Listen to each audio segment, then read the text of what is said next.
Well, Alex, it's done. You're a Liverpool player. Can you describe how you're feeling right now?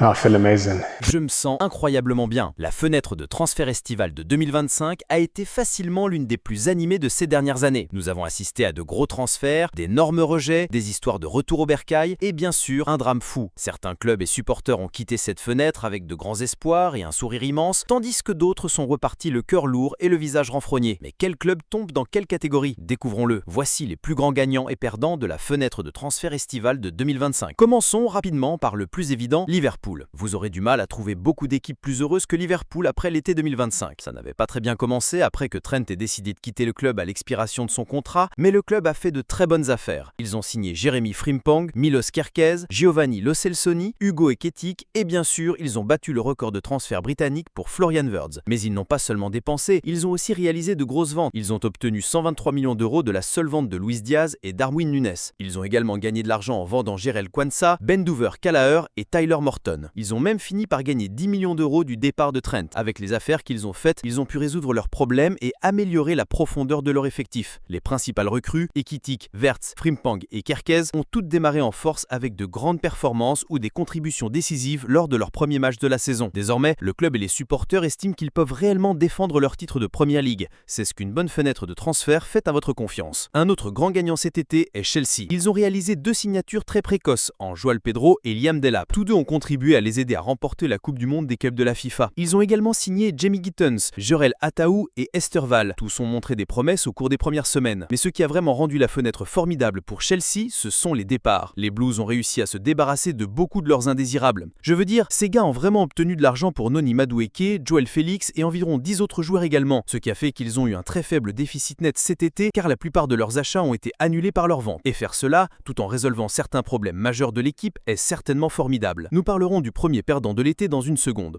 Mais si vous n'êtes pas encore abonné à la chaîne, faites-le tout de suite afin de ne pas manquer notre contenu incroyable. Parlons maintenant de Newcastle. Oui, ils ont certainement été de grands perdants cet été, même leurs fans l'admettent. Oui, ils ont signé Anthony Alanga, Jacob Ramsey, Malik Tegao et Aaron Ramsdown. Mais ils ont été rejetés pas mal de fois, ce qui n'est jamais bon, surtout pas pour un club de Ligue des Champions. Ils voulaient Ekitike, il a fini par rejoindre Liverpool. Ils voulaient João Pedro et Delap, ils ont fini par rejoindre Chelsea. Ils voulaient Šeško, Cunha et Dumas, ils ont fini par rejoindre United. Ils voulaient Trafford, il a fini par retourner à City. Et quand il s'agissait de joueurs qui étaient prêts à les rejoindre, comme Wissa et Strand Larsen, leur club était juste déterminé à rendre la vie super difficile aux Magpies, ce qui a laissé les fans très frustrés. Et pour couronner le tout, il y a eu toute l'affaire avec Alexander Isak. Ça a été trop long et trop chaotique, le joueur et le club ayant tous deux publié des déclarations cinglantes sur les réseaux sociaux. Ce n'était pas du tout la meilleure fenêtre pour eux. Mais de l'autre côté de la taille Nedware, Sunderland a connu l'une des meilleures fenêtres de l'été. Et étant donné qu'ils venaient d'être promus en Premier League pour la première fois en 8 ans, c'était super impressionnant. Oui, ils ont perdu Joe Bellingham en début de fenêtre, mais ils ont réussi à attirer des noms connus d'une manière ou d'une autre. Ces gars ont signé Granit Xhaka, Ronaldo, Simon Dingra, Nordi Mukele, Arthur Masuaku, Marc Guehi et quelques autres joueurs résolvant différents problèmes à différents postes.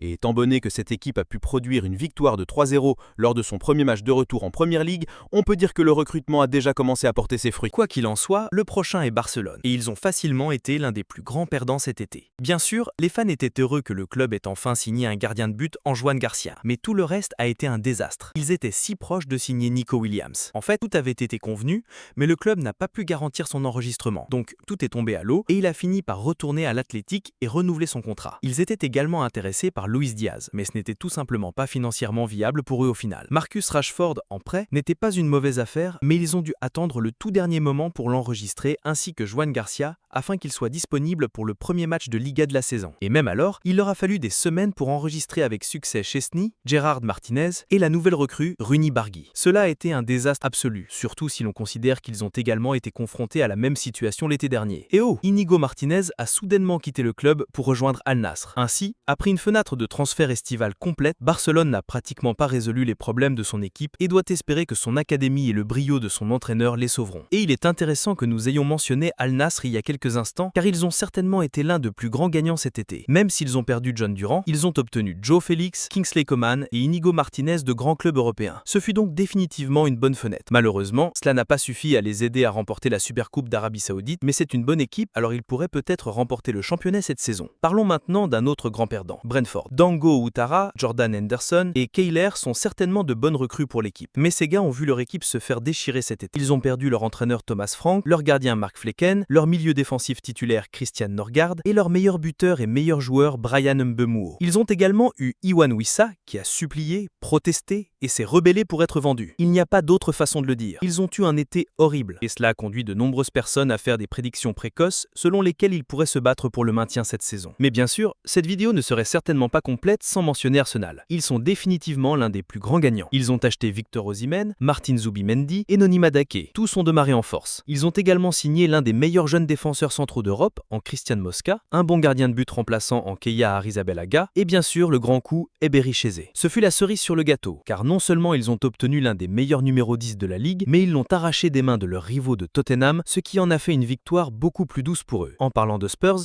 ils ont certainement été l'un des grands perdants cette fenêtre. Les fans avaient placé leurs espoirs sur Morgan Gibbs-White, Nico Paz, Chivino et Ebery Eze, mais ils n'ont finalement obtenu aucun de ces joueurs. Oui, Mohamed Kudus et Jaswine Leloun ont été de bonnes signatures, et que Son a soudainement quitté le club, mais étant donné qu'ils ont perdu Maddison à cause d'une blessure au ligament croisé antérieur, ils ne se sentaient plus suffisants. Considérant qu'ils sont maintenant de retour en Ligue des Champions, les fans s'attendaient à une bien meilleure fenêtre que celle qu'ils ont eue. Pendant ce temps, Manchester United, qui n'est ni en Ligue des Champions ni dans aucune compétition européenne d'ailleurs, a été l'un des plus grands gagnants cet été. Les fans ne s'attendaient certainement pas à ce que le club fasse autant de grosses signatures, mais ils l'ont fait. Ils ont fait venir des joueurs de haut niveau comme Benjamin Sesko, Matas Cunha et Brian Mbeumo, et ils ont quand même réussi à se débarrasser d'un certain nombre de leurs joueurs indésirables comme Marcus Rashford, Rasmus Højlund, Alejandro Garnacho, Victor Lindelöf, Jadon Sancho et Christian Eriksen, ce qui leur a aidé à économiser beaucoup d'argent sur les salaires. Ensemble, ce fut une très bonne fenêtre pour les Red Devils. Il appartient maintenant à l'entraîneur de trouver un moyen de faire tout cela fonctionner. Enfin, Manchester City a certainement été un grand gagnant cet été. Ils ont obtenu des joueurs de haut niveau comme Tanny Rinders, Ryan Aituri, Ryan Cherki et James Stratford à des prix vraiment intéressants pour leur qualité. Ensuite, ils ont gagné de l'argent grâce à la vente de joueurs comme James Makate, Yanuto Minto et Maximo Perrone. En plus de ça, ils se sont encore débarrassés de joueurs indésirables comme Kyle Walker, Scott Carson et Jack Grealish. Ce fut une fenêtre très productive pour City. D'autres clubs comme le Real Madrid, la Juventus, le PSG, l'Atlético Madrid et l'Inter Milan